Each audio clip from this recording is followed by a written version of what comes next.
بسم الله الرحمن الرحيم نحمده ونصلي ونسلم على رسوله الكريم أما بعد فأعوذ بالله من الشيطان الرجيم بسم الله الرحمن الرحيم وما أرسلناك إلا رحمة للعالمين صدق الله مولانا العظيم رب اشرح لي صدري ويسر لي أمري واحلل عقدة من لساني يفقهوا قولي اللهم صل على محمد وعلى آل محمد كما صليت على إبراهيم وعلى آل إبراهيم إنك حميد مجيد اللهم بارك على محمد وعلى آل محمد كما باركت على إبراهيم وعلى آل إبراهيم إنك حميد مجيد۔ اللہ تبارک و تعالی نے اپنے نبی حضرت محمد صلی اللہ تعالی علیہ وسلم کو سارے جہانوں کے لیے رحمت بنا کر بھیجا ہے۔ حضرت صلی اللہ تعالی علیہ وسلم کی شخصیت مبارکہ سراپائے رحمت ہے۔ پیارے پیغمبر صلی اللہ تعالی علیہ وسلم کی شخصیت مبارک سراپائے رحمت ہے، سراپائے خیر ہے۔ حضرت صلی اللہ تعالی علیہ وسلم نبوت سے قبل بھی ہر قسم کے گناہ سے، صغیرے سے، کبیرے سے، اور ہر قسم کی گندگی سے، اور ہر قسم کی نجاست سے، اور ہر قسم کی لغویات سے پاکیزہ، اور ہر قسم کی لغویات سے آپ دور رہے۔ کبھی بھی کسی گناہ کے کام میں آپ علیہ الصلاۃ والسلام نے شرکت نہیں فرمائی۔ اور پیارے پیغمبر صلی اللہ تعالی علیہ وسلم کا نبوت سے پہلے جو خاص طور پر لقب تھا وہ صادق اور امین کا لقب تھا۔ حضرت صلی اللہ تعالی علیہ وسلم کو مکہ کے اندر تمام کے تمام لوگ صادق کے نام سے، امین کے نام سے پہچانتے تھے۔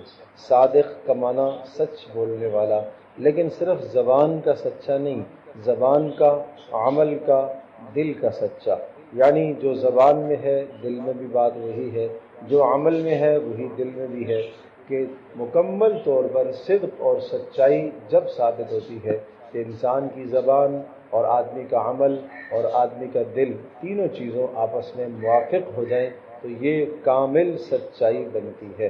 ایک تو یہ ہے کہ زبان سے آدمی بولے لیکن عمل اس کے خلاف ہو، یعنی گفتار کا غازی تو ہے، کردار کا غازی نہیں ہے، کردار اس کے پاس کچھ نہیں ہے، سیرت اس کی کچھ نہیں ہے۔ پیارے پیغمبر صلی اللہ تعالی علیہ وسلم کا گفتار بھی صاف ستھرا، آپ کا کردار بھی صاف ستھرا، آپ کی تنہائی کی زندگی بھی پاکیزہ زندگی، آپ کی مجالس اور محافل کی زندگی بھی انتہائی صاف ستھری اور شفاف زندگی۔ زندگی کے کسی بھی موڑ پر، کسی بھی لمحے میں، کسی بھی وقت پر، کسی بھی دن میں، اور زندگی کا کوئی بھی ایسا وقت نہیں ہے جس پر کوئی کلام کر سکے کہ یہاں آپ علیہ الصلوۃ والسلام کی زندگی درست نہیں تھی، وہ وقت جو تھا وہ اچھا نہ تھا۔ نہیں، پیارے پیغمبر صلی اللہ تعالی علیہ وسلم کو اللہ تبارک و تعالی نے سارے جہانوں کے لیے چونکہ رحمت بنا کر بھیجنا تھا، رسول بنا کر بھیجنا تھا، اس لیے اللہ پاک نے از خود آپ کی تربیت فرمائی، اللہ پاک نے از خود آپ کو پیارے اخلاق سکھائے، اللہ تبارک و تعالی نے خود اخلاق سکھا کر، ادب سکھا کر، پھر اللہ نے خود تعریف بھی فرمائی، وَإِنَّكَ لَعَلَىٰ خُلُقٍ عَظِيمٍ، کہ آپ تو اخلاق کے بلند تر درجے پر فائز ہیں۔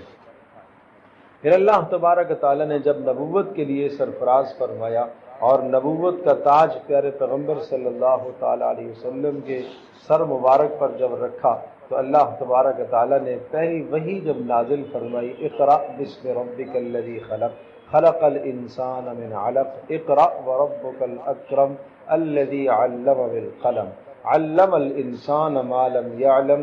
یہ سورۃ العلق کی ابتدائی 5 آیات آئی، ان 5 آیات میں تعلیم کی تاکید کی گئی، ان 5 آیات میں تعلیم سمجھائی گئی کہ اب دور پڑھائی کا آ گیا ہے، روشنی کا دور آیا ہے، علم اپنے ساتھ روشنی لے کے آتا ہے، اب جہالت کے اندھیرے سارے چھٹ جانے چاہیے، اب کفر کی جہالت، فسق اور فجور کی جہالت، ظلم اور زیادتیوں کی جہالت، شرک کی جہالت، تمام کی تمام جہالتیں اب ختم ہوں گی۔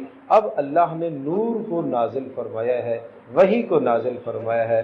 الف لام را کتاب انزلناہ الیک، ہم نے یہ کتاب اس لیے اتاری ہے لتخرج الناس من الظلمات الی النور، تاکہ آپ لوگوں کو اندھیروں سے نکال کر روشنی کی طرف لے کر آئیں۔ کفر کا اندھیرا، شرک کا اندھیرا، فسق اور فجور کا اندھیرا، نافرمانیوں کے اندھیرے، یہ سب کی سب تاریکیاں ہیں، یہ سب کی سب اندھیرے ہیں، یہ سب کی سب تاریکیاں ہیں۔ ان تمام اندھیروں سے، ان تمام تاریکیوں سے نکال کر روشنی کی طرف، ایمان کی طرف لانا، توحید کی طرف لانا، اخلاص کی طرف لانا، اخلاق کی طرف لانا، عبادات کی طرف لانا، یہ پیارے پیغمبر صلی اللہ تعالی علیہ وسلم کو اللہ نے منصب عطا فرمایا۔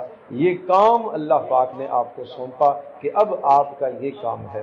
اور اس پہلی وحی کے اندر تعارف کرایا گیا اپنے رب کا کہ تمہارا پروردگار وہ ہے جس نے تمہیں پیدا کیا ہے اور ایک حقیر مخلوق سے اٹھا کر تمہیں عظیم الشان انسان اس پروردگار نے بنایا، تمہیں اشرف المخلوقات اس نے بنایا، اور اس نے تمہیں علم کے راستے عطا فرمائے۔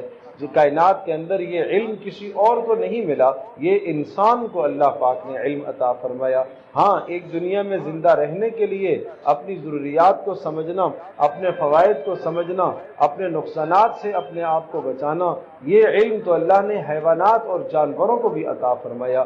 انسان کو ایک اضافی علم دیا جس کی وجہ سے اس انسان کو امتیاز ملا ہے، وہ وحی والا علم ہے۔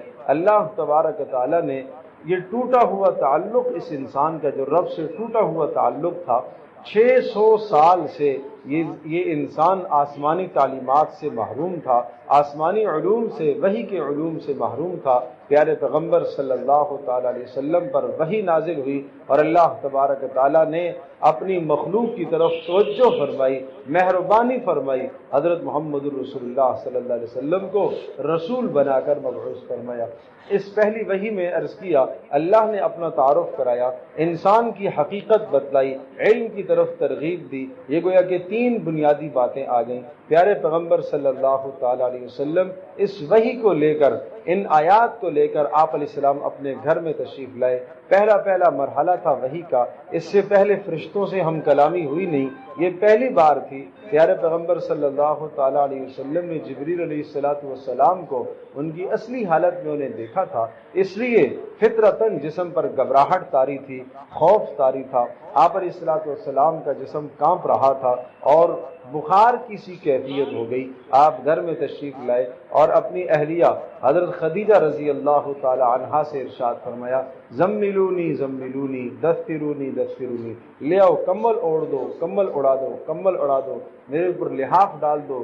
چنانچہ پیارے پیغمبر صلی اللہ تعالی علیہ وسلم کو حضرت خدیجہ رضی اللہ تعالی عنہا نے لحاف میں لپیٹا، پھر آپ علیہ السلام نے وہ ساری کیفیت بتلائی۔ رسول اللہ صلی اللہ علیہ وسلم کے بتلانے پر حضرت خدیجہ رضی اللہ تعالی عنہا کے جو جملے ہیں وہ جملے بڑے اہم ہیں، اور مجھے ان جملوں کی تشریح کرنے کے لیے یہ ساری تمہید میں نے اس وقت باندھی ہے۔ حضرت خدیجہ رضی اللہ تعالی عنہا نے کیا فرمایا؟ کلا، ہرگز ایسا نہیں ہو سکتا، آپ غمگین نہ ہوں، آپ کو نقصان نہیں ہے۔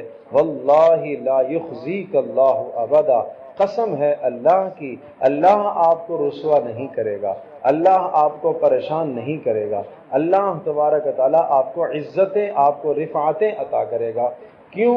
اس لیے لأنک تحمل الکلہ، اس لیے کہ آپ تو دوسروں کا بوجھ اٹھاتے ہیں۔ پتہ یہ چلا جو دوسروں کا بوجھ اٹھاتا ہے، مشکلوں میں دوسروں کے کام آتا ہے، کسی مقروض کا قرضہ اتار دینا اس کا بوجھ اٹھانا ہے، کسی حاجت مند کی حاجت کو پورا کر لینا اس کا بوجھ اٹھا دینا ہے، اور کسی مفلوق الحال انسان کی خاطر تواضع اور خدمت کر کے اس کے گھر کے خرچے کو برداشت کرنا، یہ اس کا بوجھ اٹھانا ہے۔ کثیر العیال ہے لیکن آمدنی بہت قلیل ہے اور آمدنی میں گزر بسر نہیں ہے، آپ نے کچھ تعاون کر کے اس کے سر سے بوجھ اتار دیا، یہ ہے تحمل الکلہ، آپ دوسروں کا بوجھ اٹھاتے ہیں۔ اور وَتَكْسِبُ الْمَعْدُومَ، اور وہ شخص جو بے روزگار ہوتا ہے اس کو آپ روزی فراہم کرتے ہیں، آپ اس کو کمواتے ہیں، کمانے پر لگاتے ہیں، آپ اس کے لیے اسباب پیدا کرتے ہیں۔